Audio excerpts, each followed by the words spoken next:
Caro amigo, caro telespectador, uma boa tarde para você.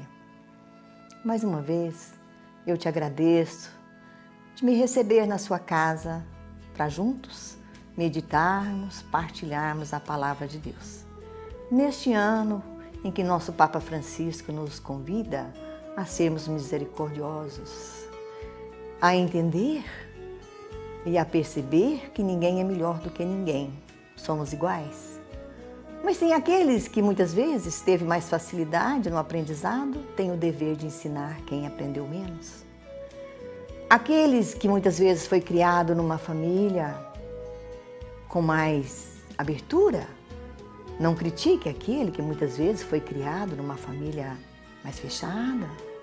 Vamos ajudar, vamos dar as mãos, vamos ser solidários. Porque a solidariedade é natural de quem ama a Deus. Por isto, nós devemos estar muito atentos ao que está nos falando nosso Santo Padre. Ele é o porta-voz da palavra de Deus, ele é o porta-voz das verdades do céu.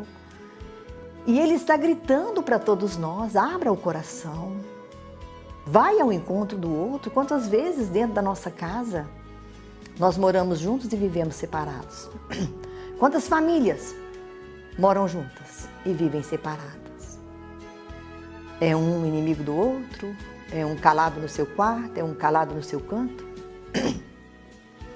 Vamos ter a coragem de pedir perdão, de dar o perdão, de rezar na hora da alimentação, de rezar na hora de dormir e de não ficar esperando que o outro venha, que eu vá.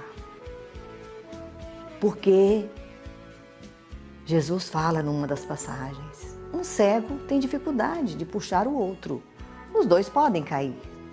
Se eu tenho mais facilidade, mais abertura, que eu dê o primeiro passo.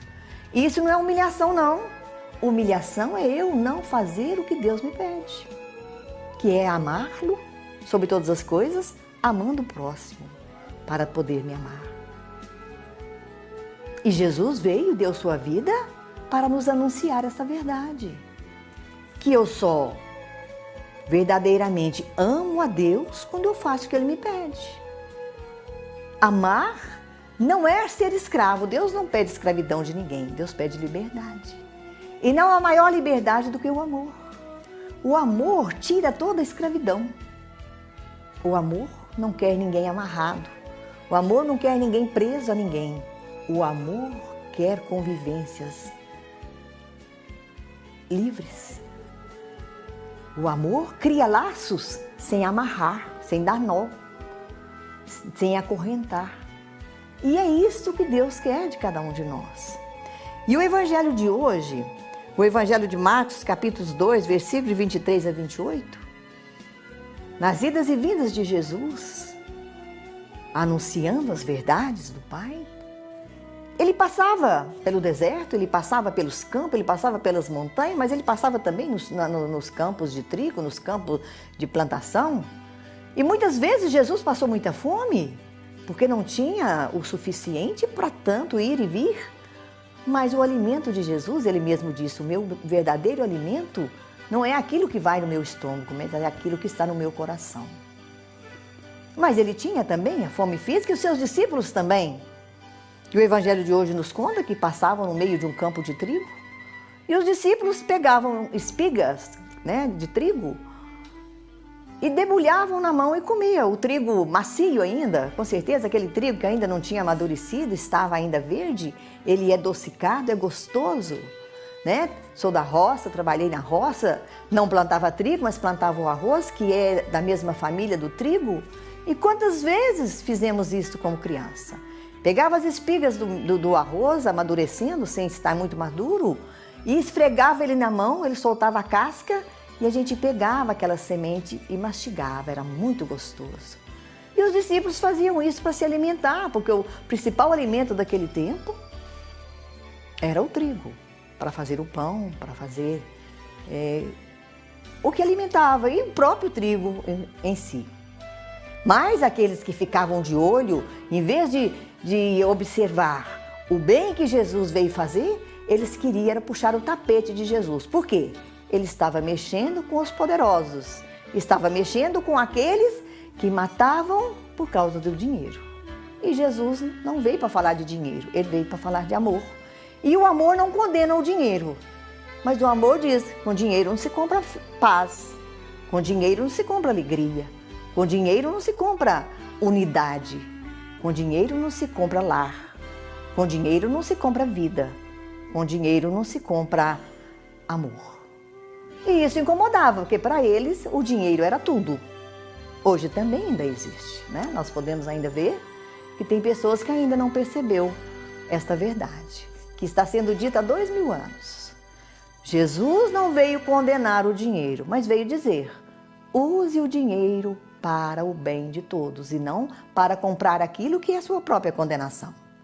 Quantas vezes usamos o dinheiro para comprar drogas, para comprar sexo, para comprar luxo, para comprar orgulho, para comprar vaidade? E isto nos tira de ser feliz e tira também de ser feliz quem vive e convive conosco. Quantas vezes que em vez da gente dizer assim, a nossa casa, eu digo, a minha casa. Quantas vezes que eu digo assim, o meu dinheiro, o meu carro, o meu patrimônio, o meu investimento, eu sozinha, o que faria nesse mundo? Imagina se hoje não existisse mais ninguém, só felicidade aqui. O que eu iria ficar fazendo nesse mundo? O mundo só tem beleza porque nós somos um povo que caminha junto. E o mais bonito é quando a gente forma esse povo de Deus, que um completa o outro, um ajuda o outro. Um dá a mão ao outro, um auxilia o outro. Então, quando isso aconteceu, e aqueles que estavam observando, querendo derrubar Jesus, chega perto dele e criticam, porque era sábado. E no sábado, naquele tempo, não era permitido fazer nada. Não podia fazer nada. Os preceitos eram muito mais importantes do que o amor. Cumpria-se as normas, mas não amavam. E Jesus responde com categoria. Responde com autoridade. Jesus tinha autoridade, não autoritarismo. O sábado foi feito para o homem e não o homem para o sábado. E ele deu um exemplo de quando Eli estava em dificuldade no meio do mato com sua turma, tentando libertar o seu povo, passando fome, eles entraram no templo e comeram os pães que não era permitido a qualquer um comer, só os sacerdotes. E isto condenou a ele? Não, ele comeu porque precisava de sobreviver. Os discípulos de Jesus não estavam ali para observar normas, mas para aprender a amar com Jesus. E olha, meu irmão, fria, sem graça, é a observância das normas, se ela não for feita com amor. Sem nenhum sentido é a obra, sem fé, sem amor, sem bondade. Não adianta nada eu ajudar a tantas pessoas, doando do que eu tenho, mas se o meu coração não contagiar o coração dele com amor. Não adianta eu tirar do bolso uma ajuda e jogar lá no colo do outro ou na mão, se eu não amei primeiro. Fria, sem vida, é a caridade que não está associada ao amor. Ela nem é caridade, ela é dever. Quando eu dou daquilo que me sobra, eu não estou fazendo mais do que minha obrigação. Doar aquilo, roupas velhas que está sobrando, resto de comida, isso não é caridade, isso é dever. Caridade é quando você coloca no lugar do outro. Caridade, ela faz parte da misericórdia, você estar dentro do coração do outro e outro dentro do seu. Colocar dentro de casa o pão de cada dia e ter uma família bem alimentada é dever daqueles, como eu, como você, que escolhemos ser pai, ser mãe. É dever. Agora, se a gente não fizer isso com amor, nós não ganhamos nada. Se a gente acha que estamos merecendo aplauso porque eu coloquei dentro de casa o alimento, o conforto, eu estou enganada. Porque eu escolhi. A única pessoa que a gente escolhe na face da terra é marido e mulher, e eu escolhi. Meu marido, você escolheu sua esposa ou seu marido. E muitas vezes nós nos humilhamos porque achamos que estamos fazendo demais por eles. Não. Nós deveríamos fazer muito mais e fazer com amor. Então, meu irmão, muitas vezes nós achamos que cumprimos todas as normas. Eu vou à missa todos os domingos, eu rezo o terço, eu sou vicentino, eu sou da Legião de Maria, eu sou padre, eu sou pastor, eu sou cursilista, eu sou carismático, eu sou tudo. Mas Jesus só quer saber de uma coisa: você é tudo com amor? Porque se você faz isso com amor, parabéns. Você está fazendo aquilo que Jesus nos pede. Mas se você faz isso, mas o amor fica de lado, e você ainda quer aplauso, você não ganhou nada. Santiago, numa das suas passagens, numa carta, na sua carta, ele diz assim: fé sem obras é morta. Mas obras sem fé também não tem sentido nenhum. Por quê? Não adianta eu dar um caminhão de cimento para construir uma igreja se eu não sou igreja dentro da minha casa. O que é ser igreja? É viver como batizado. O batizado é aquele que assume com Jesus Cristo a missão de iluminar o mundo, de dar tempero, de dar sabor à vida das pessoas e de fazer a massa do amor crescer. Não adianta eu construir uma igreja se eu entro dentro dela e saio com os mesmos defeitos que eu carrego a vida inteira. Bruto, sem educação, azedo, mal amado, não deixa ser amado, orgulhoso, metido, vaidoso. O que adianta? Eu dei aquela cruz para aquela igreja. E para a sua vida, o que você deu? Não adianta eu ser cumpridor de normas se eu não sou cumpridora dos mandamentos. E Jesus resumiu para ficar muito fácil de entender. Amar a Deus sobre todas as coisas. Amar o próximo como eu amo a mim mesmo. E muitas vezes eu nem me amo. Quem se agride com droga, com bebida, com fofocaiada, com conversaiada, com mágoas retidas, tem pessoas que carregam mágoa a vida inteira.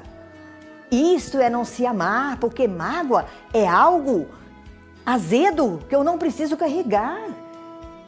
Eu posso perdoar, eu posso dizer, Pai, perdoar, e ele não sabe o que faz, e eu também posso dizer, se ele me conhecesse, ele não faria isso comigo, e tocar a minha vida sem carregar comigo esse mau cheiro que chama mágoa, ressentimento, raiva, ódio, rancor. Então, meu irmão e minha irmã, Jesus veio justamente para dividir a história, como dividiu o Antigo e Novo Testamento. Antes e depois de Cristo, a história humana, ela diz assim: após Jesus, antes de Jesus. Antes, cumpria-se normas. Depois, vamos cumprir os mandamentos. Isso não nos tira o dever também de cumprir as normas, mas com amor. Eu assumi livremente o papel de ter e de ser família. Eu não tenho marido, eu sou esposa. Hoje meu marido me espera no céu, mas eu continuo sendo esposa dele aqui. E eu não tenho filhos, eu sou mãe. Eu não tenho amigos, eu sou amiga. Eu não tenho um trabalho, eu sou uma profissional. Eu não tenho um comércio, eu sou uma profissional naquele comércio. E ali eu preciso cumprir as normas.